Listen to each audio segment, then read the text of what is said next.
구원에 이르는 지혜 제7장 십자가에도 11번째 질문들 살펴보도록 하겠습니다. 가정에서 십자가의 도가 어떻게 실현되는가 하는 그런 소제목이 붙어 있습니다. 문제를 먼저 읽어보도록 하겠습니다. 하나님은 남녀의 결혼 생활과 자녀 양육이 이루어지는 가족제도를 만드셨습니다. 여기에는 깊은 뜻이 있을 것입니다. 창세기 2장 24절, 에베소서 5장 31, 32절. 1번, 서로 사랑하여 결혼한 부부가 살면서 싸우기도 정말 많이 싸웁니다. 언제 싸우나요? 2번, 눈에 넣어도 아플 것 같지 않던 자녀들과도 점점 갈등이 발생합니다. 부모와 자녀 사이에 갈등이 발생하는 근본 원인은 무엇인가요? 3번, 에베소서 6장 4절은 부모에게 자녀를 노엽게 하지 말라고 합니다. 자녀가 부모를 노엽게 하지 말아야 하는 것 아닌가요? 성경은 왜 부모들에게 자녀를 노엽게 하지 말라고 하는 것일까요? 4번, 성경은 부모가 자녀를 노엽게 하지 않는 방법을 가르쳐주고 있습니다. 무엇인가요? 5번, 가족 안에서의 갈등을 통해 우리는 원죄가 무엇인지 깨닫게 됩니다. 자, 원죄가 무엇입니까? 6번, 가족 공동체 안에서 원죄가 소멸될 수 있는 유일한 방법은 무엇인가요? 7번, 가족이 원죄에서 벗어나지 못한 채 살아간다면 그 가족은 결국 어떻게 되나요? 하는, 자, 이렇게 해서 모두 7개의 질문으로 이루어져 있습니다. 구원에 이르는 지혜 제7장은 주제가 십자가의 도라고 되어 있습니다. 자, 십자가의 도가 무엇입니까? 자, 이것에 대해서 먼저 우리가 생각을 해봐야만 오늘 주어진 문제들을 풀 수가 있습니다. 자, 십자가의 도가 무엇인가? 자, 불신자들이나 아니면 초신자들이 우리 성도님들에게 집사님, 십자가의 도가 도대체 무엇인가요? 장로님, 십자가의 도가 무엇인가요? 이렇게 물어보면 뭐라고 대답을 하시겠습니까? 자, 우리는 구원에 이르는 지의 제7장에서 십자가의 도가 어떤 의미를 가지고 있는지를 여러 가지 측면에서 살펴보았는데요. 자, 가장 기본적으로 십자가의 도는 무엇인가? 자, 십자가에 예수님이 매달려 죽으셨습니다. 그 예수님을 통해서 자, 우리는 하나님과 화목하게 되고 또 너와 나 사이에 가로막았던 너와 나를 가로막고 있던 그 담이 없어지게 된다라는 것. 이것이 바로 십자가의 도다라고 우리가 살펴봤었는데요. 바로 에베소서 2장입니다. 에베소서 2장을 보면 13, 14절을 보면 이렇게 되어 있죠.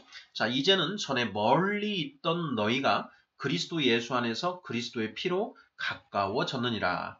그는 우리의 화평이신지라 둘로 하나를 만드사 원수된 것 곧 중간에 막힌 담을 자기 육체로 허시고 법정으로 된 계명의 율법을 폐하셨으니 이는 이 둘로 자기 안에서 한 세 사람을 지어 화평하게 하시고 그 다음 이제 16절입니다. 또 십자가로 이 둘을 한 몸으로 하나님과 화목하게 하려 하심이라. 원수된 것을 십자가로 소멸하시고 이렇게 되어 있습니다. 바로 이 부분이 이제 십자가의 도를 설명하는 핵심적인 그 말씀이다. 이렇게 우리가 살펴보았습니다. 자, 십자가의 가로축은 너와 나의 관계를 말한다. 그래서 대인 관계를 의미하고 상징하고 십자가의 세로축은 하나님과 우리 인간의 관계, 그래서 대신 관계를 상징한다라고 했습니다. 자, 이 에덴 동산에서 너와 나 하나님이 모두 하나가 되어서 이렇게 살고 있다가 선악과를 먹으면서 너와 내가 갈라지게 되고 그리고 하나님과 인간의 관계가 갈라지게 되었다. 바로 그것이 십자가다라고 했습니다. 자, 십자가의 좌측과 오른쪽 끝에 좌측과 왼쪽 아니죠. 좌측과 오른쪽 끝에 오른쪽과 왼쪽 이 양 끝으로 너와 내가 완전히 떨어져 있게 되었고 십자가의 위쪽에 하나님, 십자가의 그 아래쪽에 인간이 위치하면서 하나님과 인간도 완전히 분리되는 그런 현상이 일어나게 되었다. 그런데 그 십자가에 예수님이 매달려 죽으심으로써 그 예수님의 양팔과 어깨를 통해서 너와 내가 하나로 연합이 되고 그리고 그 예수님의 머리와 다리를 통해서 하나님과 우리 인간이 연합하게 된다. 바로 이것이 십자가에 예수님께서 매달려 죽으신 것이 상징하는 바다라는 것을 우리가 공부를 했습니다. 바로 이것이 십자가의 도라는 것이죠. 그래서 예수 그리스도를 통해서 너와 나가 하나로 회복되고 그리고 하나님과 인류가 하나로 회복되는 것 이것이 바로 십자가의 도이다 라고 설명하면 거의 틀림이 없다라는 것을 우리가 살펴보았지요. 자, 이 십자가의 도를 가지고 오늘 11번째 질문들을 살펴보겠습니다. 우리 가정에서 십자가의 도가 어떻게 실현되는가, 실현되어야 하는가라고 하는 그 문제를 살펴보는 시간이 되겠습니다. 자, 1번부터 답을 찾아가 보도록 하겠습니다. 자, 하나님은 남녀의 결혼 생활과 자녀 양육이 이루어지는 가족 제도를 만드셨습니다. 자, 여기에는 깊은 뜻이 있을 것입니다. 자, 서로 사랑하여 결혼한 부부가 살면서 싸우기도 정말 많이 싸웁니다. 언제 싸우나요? 자, 이렇게 되어 있는데요. 하나님은 가족이라는 제도를 만드셨습니다. 우리가 창세기 2장을 보면, 자, 남자 아담의 갈비뼈를 가지고 여자를 만드시죠. 그리고 그 여자를 아담에게 데려옵니다. 자, 여자를 본 아담이, 자, 이는 내 살 중에 살이요 뼈 중에 뼈로다 라고 기뻐하지요. 그리고 둘이 한 몸이 되어 한 몸이 되어 부모를 떠나 한 몸을 이루니라 이렇게 되어 있지요. 자, 그렇게 바로 하나님은 가정이라고 하는 제도를 만드셨습니다. 자, 남자가 혼자 사는 것이 좋지 않으니 돕는 배필을 내가 만들어 주겠다라고 하시는 것이죠. 그렇게 해서 남녀로 이루어진 이제 가족이 만들어집니다. 자, 그리고 그 남녀 가족 그 부모 사이에 이제 자녀들이 생겨나게 되지요. 바로 이것이 가장 가정의 근본적인 그런 모습이 되는 것입니다. 자, 창세기 2장 24절은 이렇게 되어 있습니다. 자, 이러므로 남자가 부모를 떠나 그의 아내와 합하여 둘이 한 몸을 이룰지로다 이렇게 되어 있고요. 에베소서 5장 31, 32절을 보면 그러므로 사람이 부모를 떠나 그의 아내와 합하여 그 둘이 한 육체가 될지니 이 비밀이 크도다. 나는 그리스도와 교회에 대하여 말하노라 이렇게 되어 있습니다.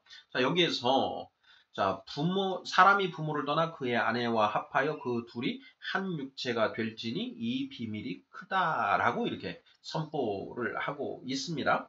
도대체 자, 그 비밀이 무엇인가 하는 것을 자, 오늘 이 시간에 밝혀보고자 하는 것인데요. 자, 1번 서로 사랑하여 결혼한 부부가 살면서 싸우기도 정말 많이 싸웁니다. 언제 싸우나요?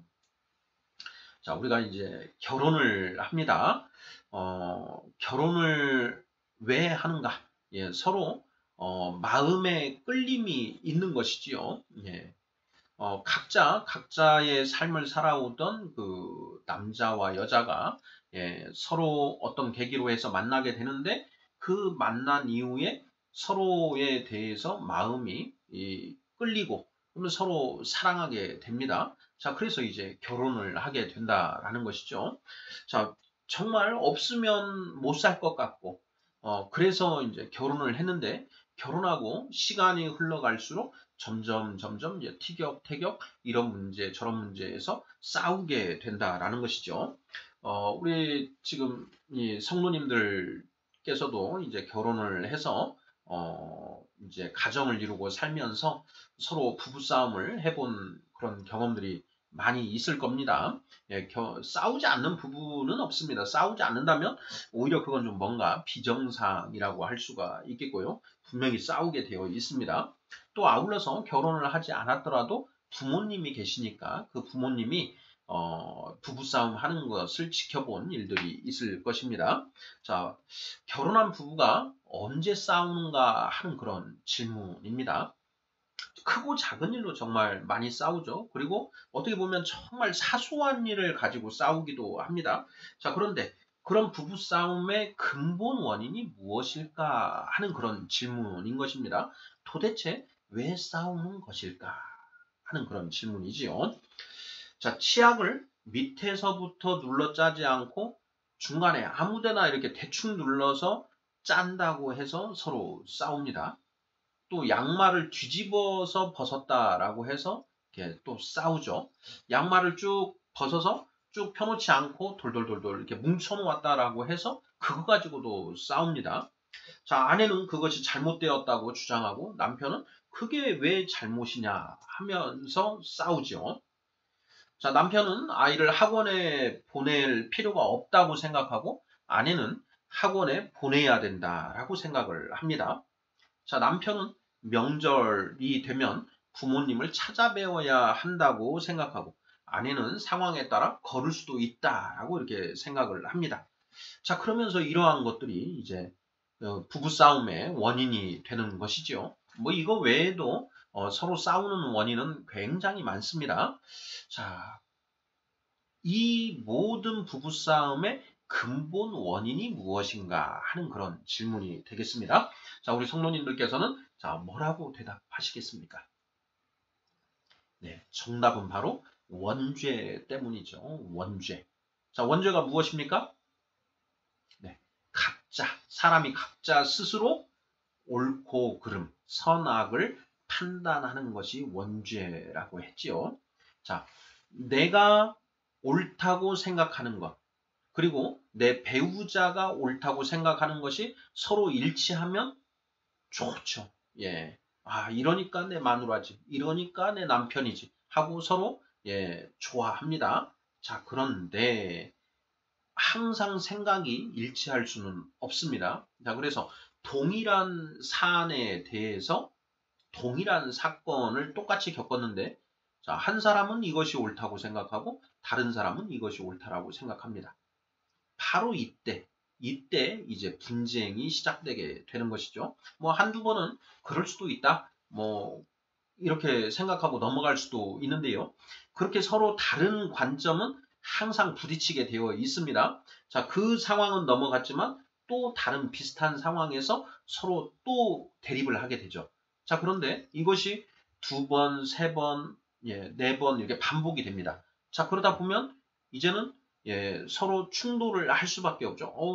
당신 왜 그래? 이건 좀 아니지 않아? 하고 얘기를 하게 되죠. 자, 그러면서 상대방도 아니 이게 왜 당신은 그렇게 생각하지? 뭐 이러면서 이제 서로 얘기를 한단 말입니다.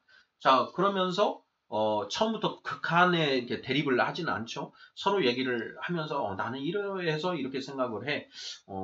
와, 당신은 그래서 그랬구나. 나는 이렇게 생각하는데 이렇게 얘기를 하다 보면 뭐 서로 그럴 수 있지 하고는 이제 그 사건은 이제 잠잠해집니다. 자, 그런데 또 얼마 지나고 나서 그 비슷한 예, 그 상황에 다시 처하게 되면 또 거기에서 서로 옳고 그름에 대한 결론이 다르고 또 그것이 생각이 바뀌지는 않았기 때문에 또 충돌을 일으키게 되어 있는 것이죠. 자, 그때는 이제 그 처음에 했던 것하고 상황이 달라집니다. 저번에 내가 충분히 얘기를 했는데 왜 이 사람이 여전히 이러지? 하고 서로 의구심을 갖게 되는 것이죠.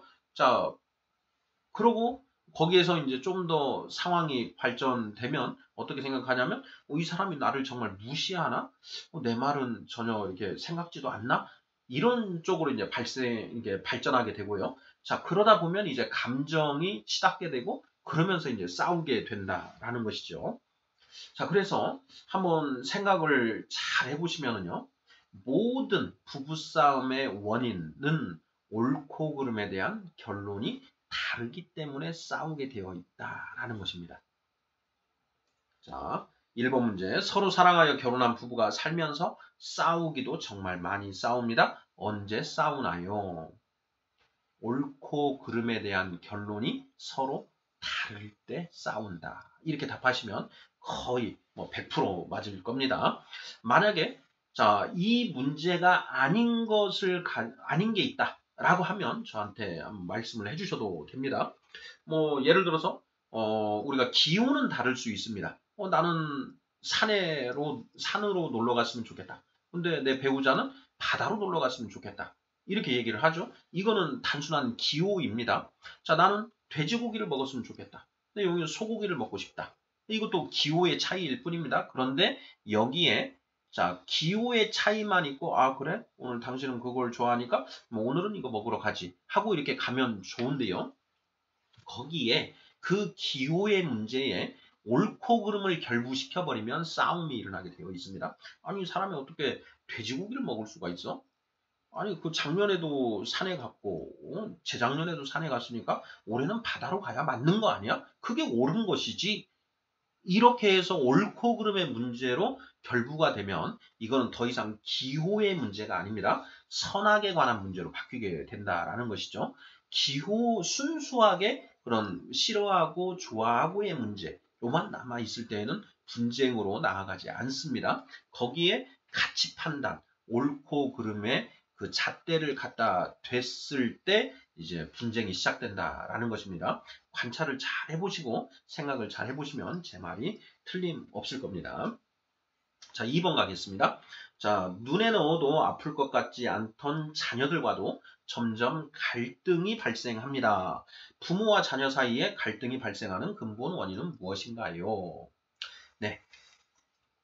아이가 생겨났습니다. 예, 정말 천사 같고 너무 사랑스럽지요. 자, 이 아이가 이제 점점 이제 자라납니다. 네. 뭐 이제 뒤집고 기다가 일어서고 이제 아장아장 걷다가 예, 이제 조금씩 이제 몸이 더 성장을 하죠. 자, 이때까지만 해도 어떻습니까?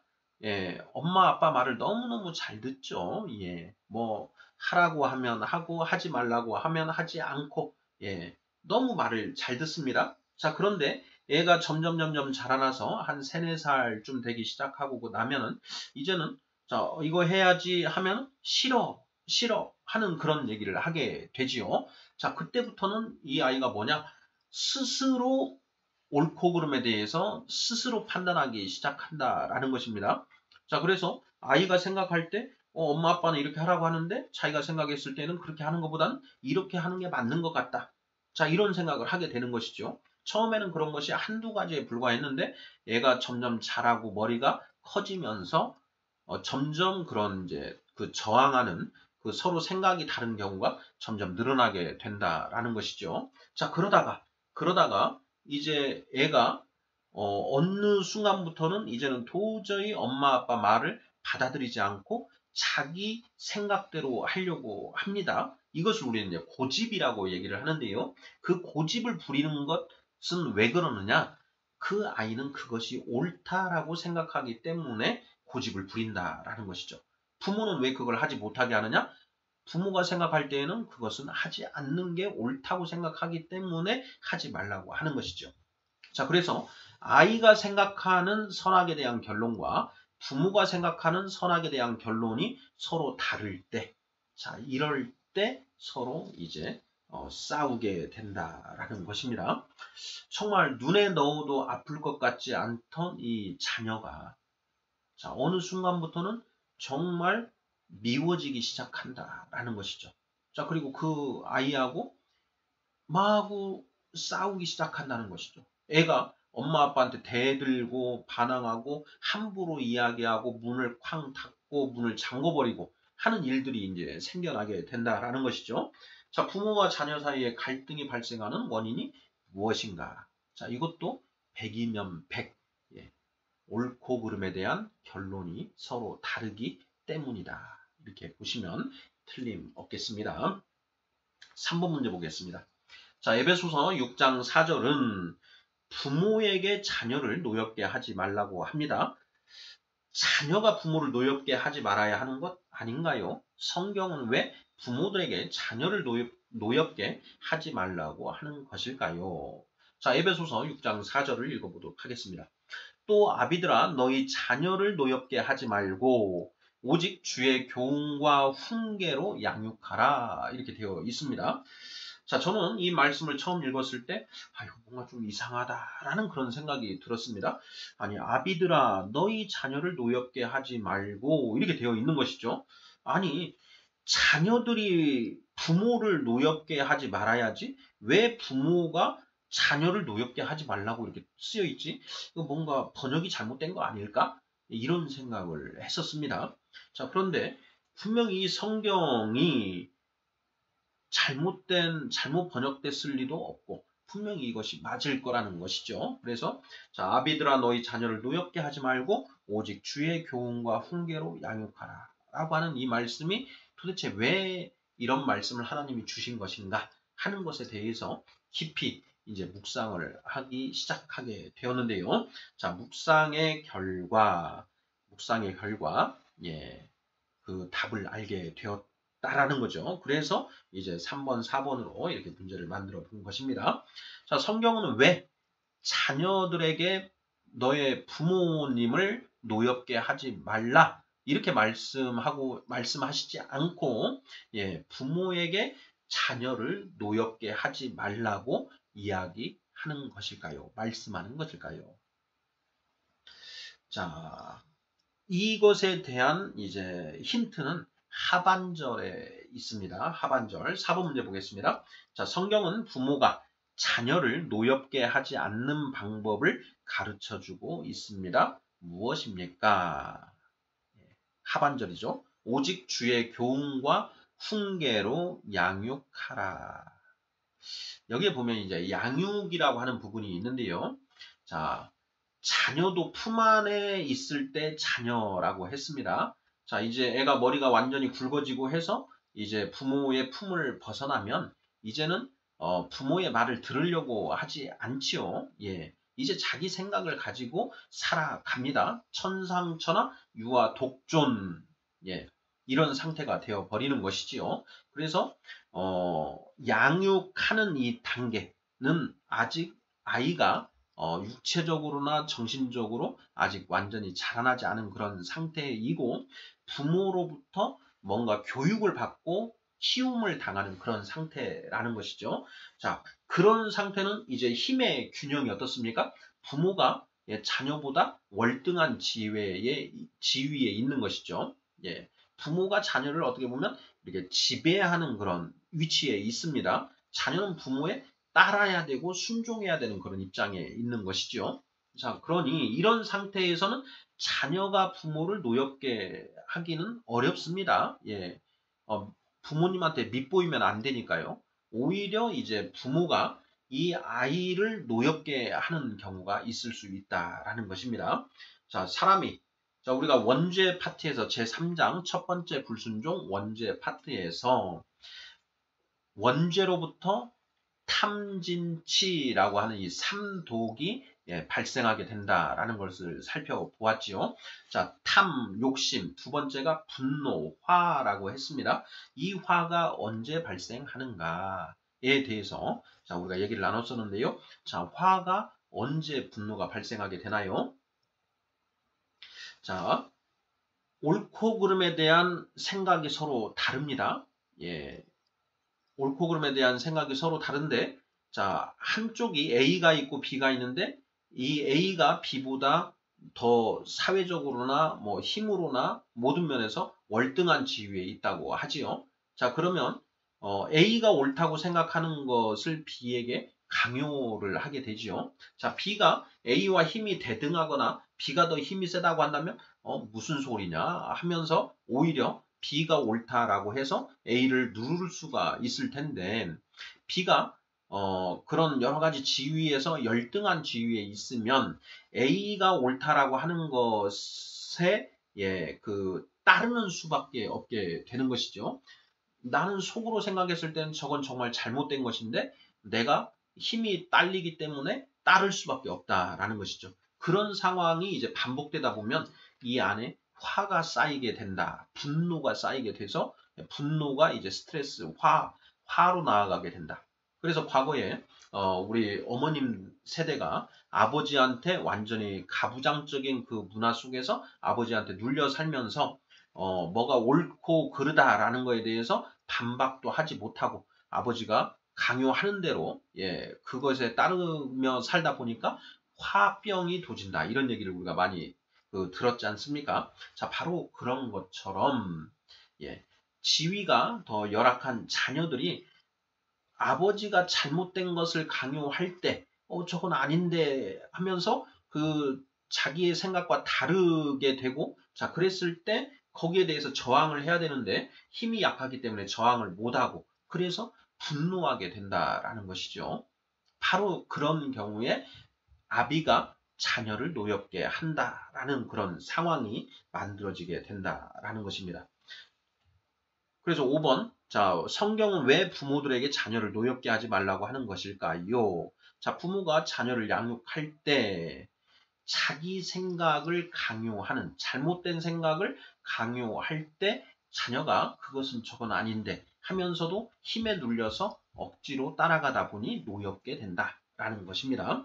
자, 이런 장면이 우리 사무엘상을 보면 그 요나단, 사울 왕의 아들인 그 요나단이 자, 사울 왕이 다윗을 죽이려고 하죠. 자, 그것에 대해서 그건 부당하다라고 이제 요나단이 얘기를 하는데 사울 왕이 오히려 그 요나단을 욕하고 요나단의 어머니까지 욕을 하면서 창을 던져서 요나단을 위협하는 그런 상황이 나옵니다. 그때 그 요나단이 분이 난다라고 하는 그런 그 표현이 나오는데요. 바로 그런 상황이 되겠습니다.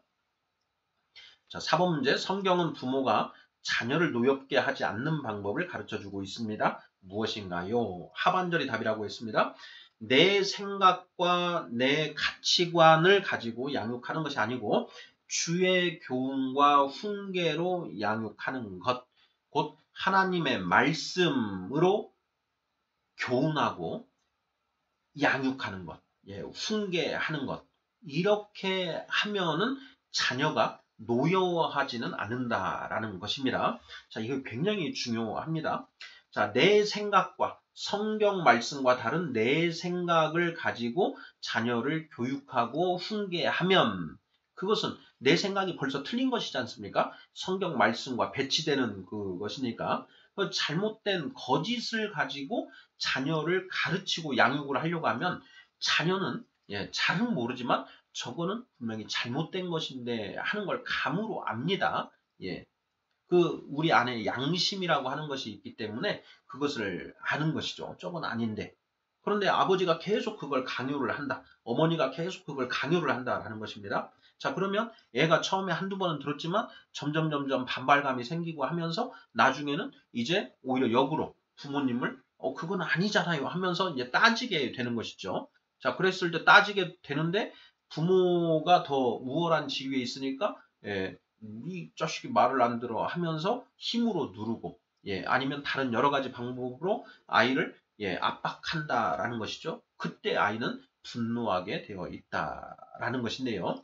자, 어떤 아이가 뭔가 잘못을 했을 때 그 잘못을 우리가 내 생각을 기준으로 판단하는 것이 아니라 하나님의 말씀, 성경에 기록된 그 말씀을 기준으로 아이 그 잘못을 판단하고 아이가 잘못했을 때 아이야, 성경에 하나님이 이렇게 하라고 말씀하셨잖아. 너가 지금 하는 행동은 이것과 비추어 보면 잘못된 행동이잖아.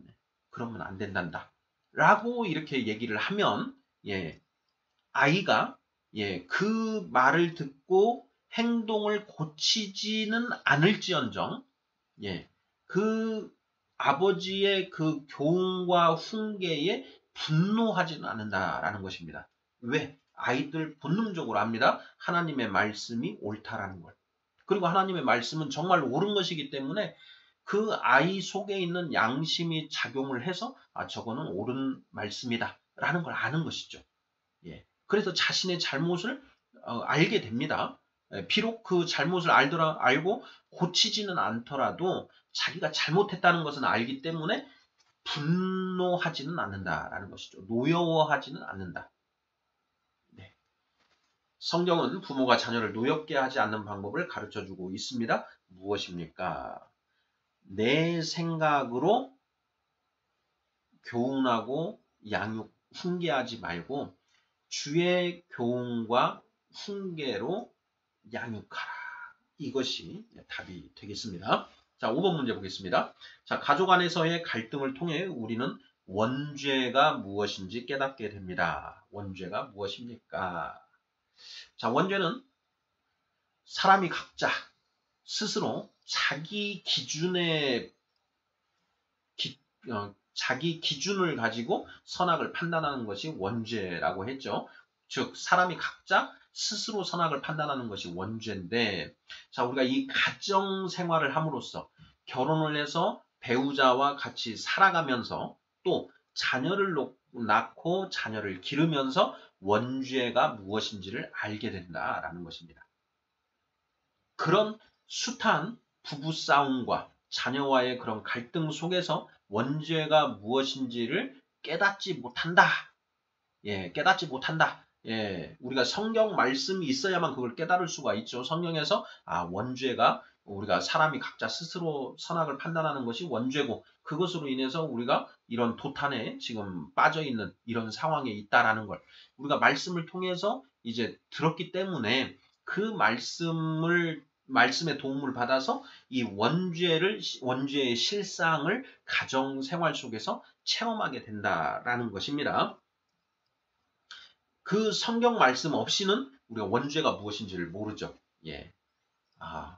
도대체 우리는 왜 우리 가정은 이렇게 콩가루처럼 서로 이렇게 지지고 볶고 싸우고 부부간에도 서로 소 닭보듯 이렇게 하고 부모와 자식 간에도 서로 이러고 살고 있나?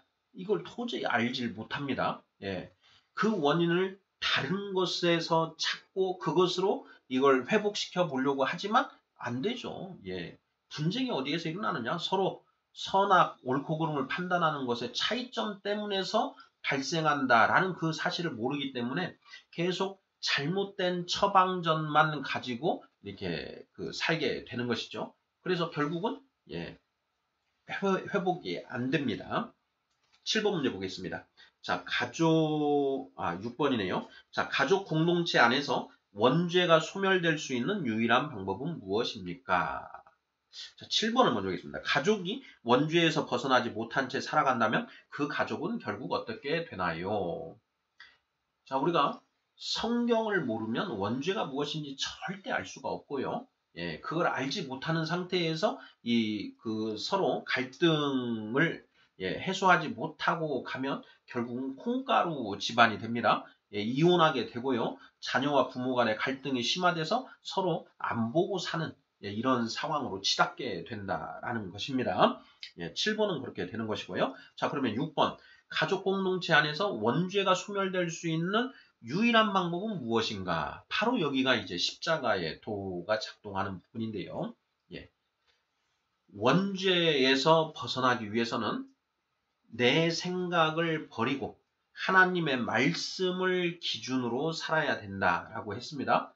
자, 그런데 그 가정에서 가족의 구성원들 모두 내 생각을 버리고 이 하나님 말씀, 성경 말씀 기준으로 가정이 운영되면 그 가정은 이제 더 이상 싸울 일도 없다라는 것입니다. 왜냐? 옳고 그름에 대한 명확하고도 옳은 기준을 가지고 살아가기 때문에 그 가정이 운영되기 때문에 싸울 일이 없다라는 것입니다.